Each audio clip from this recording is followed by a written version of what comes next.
I want to talk about the efficiency of CO2 abatement. So how can we efficiently reduce the CO2 emissions that happen in the world? I'm going to start off, if you're a company trying to reduce CO2 emissions, right? A lot of companies have net zero goals or some other types of goals to reduce their emissions. I want to think about the efficiency of doing this. So one question you might ask is, should we as a company reduce our own emissions? For example, if you're a delivery company, converting your cars or the trucks that you're using from gasoline cars to electric vehicles?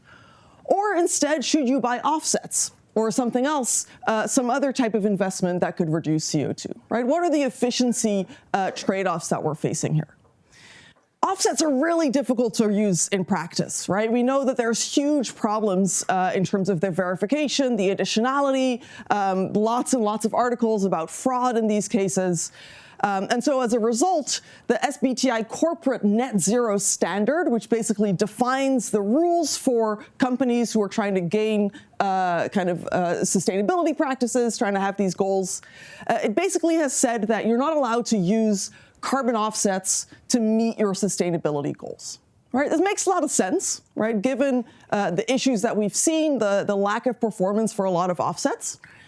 But I still want to talk about why you might be interested in offsets, because I don't think we want to say this is completely not doable and we want to throw away offsets completely. I still want to think, how can we implement this and why do we want to implement this? So I want to start there. Why should we implement offsets?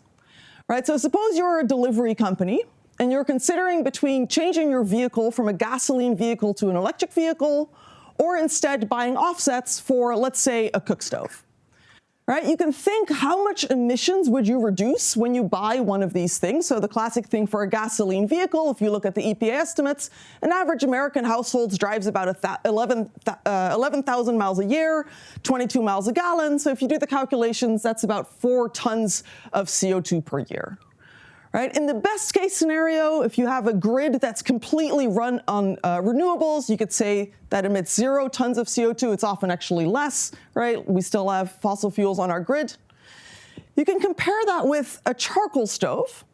The average Kenyan household uses about 800 kilograms of charcoal per year doing their breakfast, lunch, and dinner cooking. And that emits about 9 tons of CO2 per year. If they buy a different type of charcoal stove that is much more efficient, that only emits 4 tons of CO2. So the reduction here is the same, right? Both of these technologies reduce emissions by 4 tons of CO2 per year. The one on the left costs, let's say, $10,000 more than a regular vehicle. The one on the right costs about $30 more, right? These are the efficiency differences that we're talking about, right? If you're going to spend $10,000, you could reduce a lot more CO2 if you spend that on improved stoves than if you spend that on cars, right? And about 4 billion people in the world still cook with these types of stoves. So there's massive opportunities for these types of technologies to be replaced. Right, so this is the efficiency problem.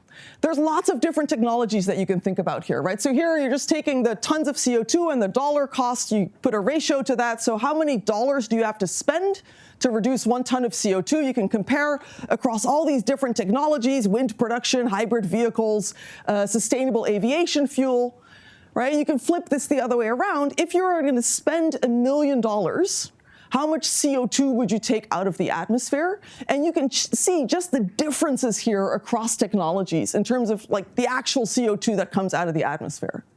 Right? So this is the goal of offsets. So I agree that there's huge issues with offsets, right? The current offset market is incredibly problematic.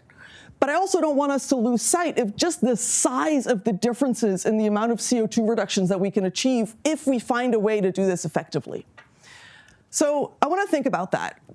I'm going to throw out a crazy idea here, which is never actually going to happen, but just as food for thought, right? The FDA is an organization that basically says, these are the drugs that you can buy. You go to a store, you can only buy the drugs that have undergone really rigorous evaluation by an independent researcher that says this particular drug or this particular technology actually does what it says on the tin, right? So in this case, selling carbon offsets should require approval by an independent agency. It should require rigorous and independent evaluation. We don't want to rely on the companies themselves to provide information. We know that they're going to cook the books if they're allowed to do that.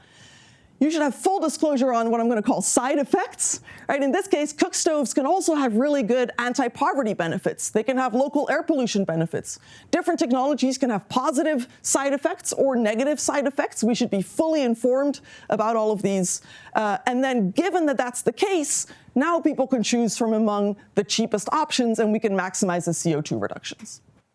So, of course, you're thinking like, well, that sounds really expensive, this climate FDA. But just to emphasize the differences here, right? The amount of money that you're going to spend on these different technologies, there is so much money that you could spend, even if you like doubled the cost of basically, you could make this number a lot bigger. You could spend a lot more money on a really rigorous, massive climate FDA, and still that would be a lot better than just getting rid of offsets altogether. So that's my pitch. If you're a student here and you're wondering what to do, I will encourage you to work on developing cheaper climate innovation so that we can maximize the amount of CO2 that comes out of the atmosphere. We want to maximize our impact. If you're thinking about what to fund the stuff that gets the most CO2 out of the atmosphere. And finally, we want to invest in quality standards. These are going to be really costly if you want to do them right, but they're easily going to be worth the money. Thanks so much.